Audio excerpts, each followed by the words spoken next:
guys mwongeye kwirirwa mumeze mute abari mu majyepfo amajyaruguru iburasirazuba iburengerazuba mu mujyi wa Goma abari muri Nord Kivu mwese mwumva ururimi rw'ikinyarwanda abari Sud Kivu bumva banavuga ururimi rw'ikinyarwanda mumeze mute mukomeze mugire amahoro y'Imana kandi babwire ko ibibazo by'intambara bizashira nta kitaberaho impamvu Uwiteka we murengezi wa byose uri hejuru ya byose azi uko azabigenza bikarangira amahoro wowe wabuze abawe kandi muri intambara ya Nord Kivu itambutse icyo twagusabira ni ukwihangana wowe mushya uje kuri uru rubuga twagusaba inkunga yawe na subscribe ugakanda no kunzogera kugira mu biganiro biri imbere tujye turushaho kubana.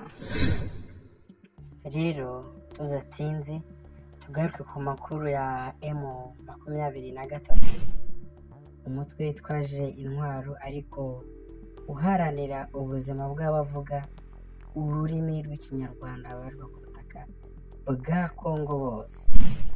Uyu mutwe nyuma gufata umujyi wa Goma ukaba werekeye i Bukavu, ubu tuvugana usigaje iminota mikeya ngo n'ikibuga cy'indege cya Bukavu kijye mu maboko ya M23. Noneho Perezida Felix Tshisekedi warahiye ko atazaganira na M23 turebe ibyiwe turebe ndetse uko abigenza. Urugamba rwatangiye nyuma yaho bafatiye Goma, bahereye kuri tariki 2 ubwo bamanukaga bafata umujyi wa Minova. Bageze Minova niho bamanukaga Karehe barakubitana bambura FARDC ibice yari iherereyemo. Nyuma yo kubambura ibice yari iherereyemo itangaza agahenge ko kugira ngo societe civile ndetse n'abaturage bo muri biriya bice bagezweho inkunga bagenerwa na UN, kuko muri kariya gace hari inkambi nyinshi ndetse n'ubuzima butoroshye muri kariya gace. No mu makuru dukuri Karehe kuri bagenzi bacu babarizwayo nuko muri aka kanya kuri iyi saha tuvugana ya 2:45 za tariki 5 z'ukwezi kwa Karindwi 2025 babonye amajipe arenga 6 mu mujyi wa Karehe. Ukibaza ni bande bafite imodoka? M23 imodoka zose FARDC yakoreshaga niyo yazifashe.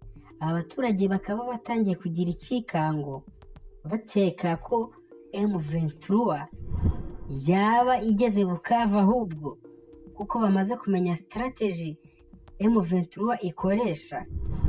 Iyo igeze ahantu ntabwo bagenda binjira barwana, bo ngo bagerayo bakabanza bapanga ikibuga ndetse bakanaba bari guhumuriza n'abaturage ati nibagira ibyo bumva ntibikange nibo bahageze.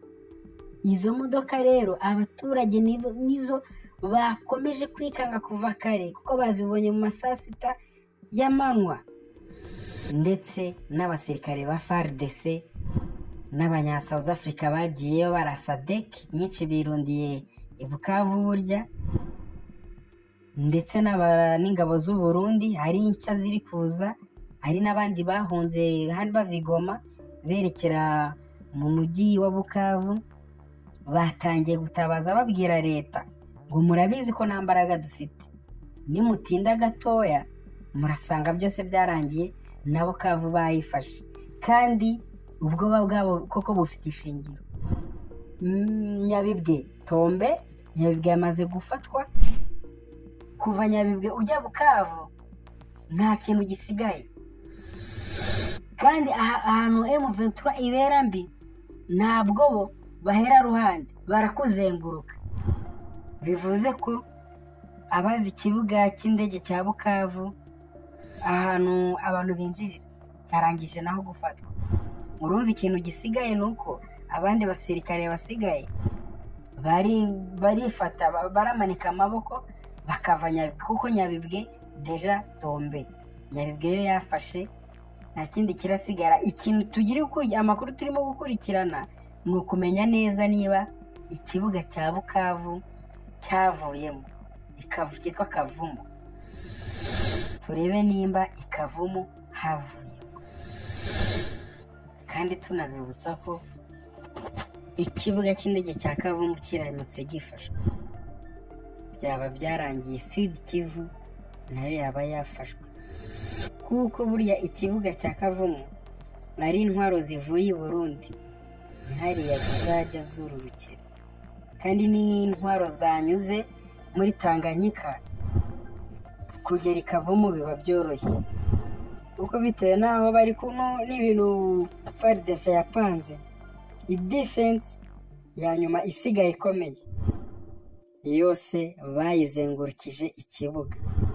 Ni ukuvuga hari SADC, ni ukuvuga Malawi, South Africa ndetse n'abarundi basigaye nk'uko twavuze haruguru bakanyakanya, ariko bafite ubwoba mu kanya gato bakumva ngo ikibuga nacyo cyafashwe, kuko babonye ukuntu hano i Goma byagenze, babona ukuntu M23 irwana, ibona ukuntu M23 ibanza yagukina umutwe, yagushyushya umutwe, rwose babura ikintu bakora. Noneho bo bari bagiye bahita bahungira Sud Kivu kugira ariho bajya guproteje, ariko Nyabibwe igiye batazi uko igiye, kuko ntibabyiyumvishaga bo nuko iretruva bari hagati ya M23, bakabona ntibarwana, nta n'ikintu barakora. Ahantu barayihungira hose barabagwamo. Ikintu bahita bakora ni ugukuramo uniforme bakambika gisivile, nabo bakirukanka bakajya gutangatanga ngo bajye hahandi itaragera. Kandi M23 ukuntu ari abahanga, deja hahandi mwe muvuga ngo niho mujye guproteja, iyo iba yahageze deja. Guys, uyu mugabo Tshisekedi niyemera imishyikirano, aganire nabo, barengera abantu babo kabisa. Kandi nibajya ku meza, igitekerezo ngiye mfite nuko babahereza ibyo bifuza byose, kuko nta leta irimo, nta leta itarinda umuturage ngo imenye umuntu wagezemo. Bo bakaba barambirije ku mabuye y'agaciro yabo, ku binombe byabo no ku nda zabo. Icyo ngicyo nta kintu gikomeye baba barinda mu gihe ufite umuturage. Mu Rwanda nitwe twatomboye bavuga ngo umuturage ku isonga.